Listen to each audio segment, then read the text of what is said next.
On today's episode, we're going to talk about constructivism, design movement that came out of communist Russia, but it's super cool and super influential. Stay tuned.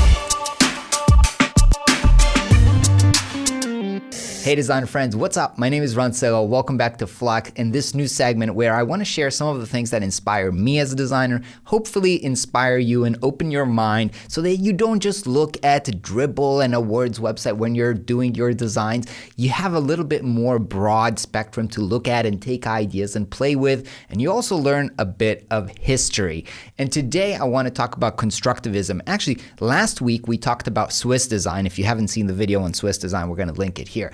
But when we were talking about Swiss design, actually Swiss design that came in the 1950s was super inspired and influenced by constructivism, which immigrated in Russia in about the 1920s, which is right after, the communist revolutions. So let me show you a little bit of, these are some very kind of like famous or representative posters.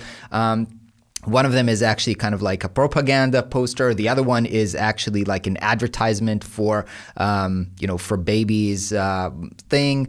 And this is what it looks like. Super minimalist, just typography, very strong image, solid colors. Everything is sans serif, and it's kind of like very hardcore, and we have to realize what this comes afterwards, right? What is the context of this? So before that, before the revolution, this is how graphic design and advertisement would look like in Russia. And as you can see, it's very kind of like fluffy and bourgeois and fancy. And we have to understand, right, what was the communist revolution all about? It was kind of like down with all the bourgeois. We are the working people. So they were like, we don't need this fancy bullshit, right? We are the people, and we need our graphic and our propaganda to represent the people. We don't need these fancy things. We want to be just like solid, in your face, put it like it is what it is.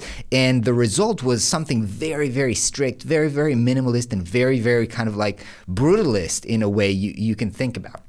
So the story here is one of the most influential people that I want you to kind of like hear a little bit about and perhaps dive deeper later on is Alexander Rodchenko. He's basically an artist, but also kind of like graphic designer. And he was very much one of these people that after the communist revolution, he was like, they were thinking like they're going to invent a whole new world. They were so kind of like optimistic for the future. And they were like, we're down with the past and we want to just like do the most rational thing, put everything that's unnecessary to the side. And they actually thought in a way that this is the end of art, right? Because now everything is going to be so functional, so rational, and only serve the needs of actual people and something like this. So they had a very influential kind of like exhibition where he actually said, I reduced painting to its logical conclusion and exhibited 3 canvases, red, blue, and yellow, and I affirmed it's all over. So this is kind of like where their idea and also influenced their design.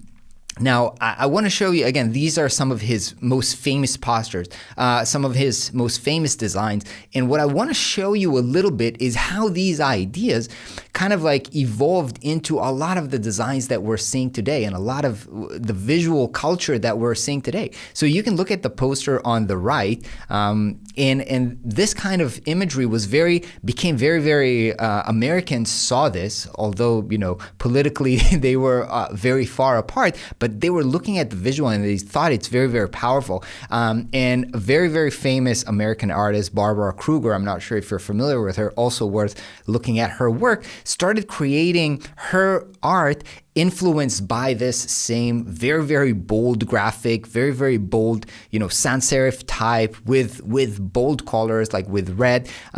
She was like a very, feminist artist, and she became very popular. And she also popularized this visual style, which was influenced by the constructivism Russian design. And of course, if you're familiar with this work, this also evolved into like Supreme, and a lot of the visual style that we're seeing today is kind of like the evolution of this same thing. So if you're looking at this, it's kind of like nobody really invents anything in design. Everything is kind of like an evolution of an idea and an idea. And this is why I love doing these segments, because I think that the more the more inspiration sources you have, the more you can roll these ideas into something up to date and contemporary, because obviously these things like the Supreme brand doesn't look old. It doesn't look, out of date. It's still contemporary. It's still super hype and super cool.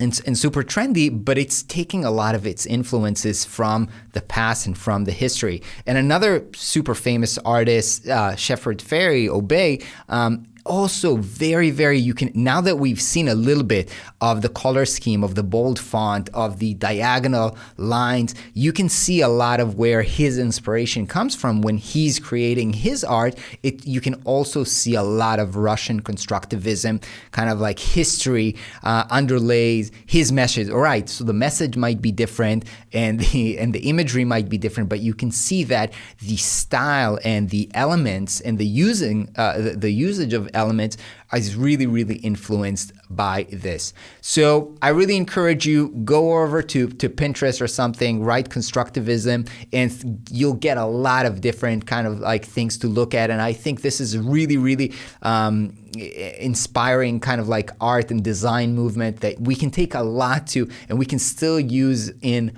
modern design and take a lot of awesome ideas from there. If you want to learn more, and if you want more inspiration, make sure that you're subscribed and make sure you like this video so YouTube knows to show you more of these videos. Let me know if there's anything that inspires you that you want me to do a video in the comment below, and I'll see you on the next video. Peace out.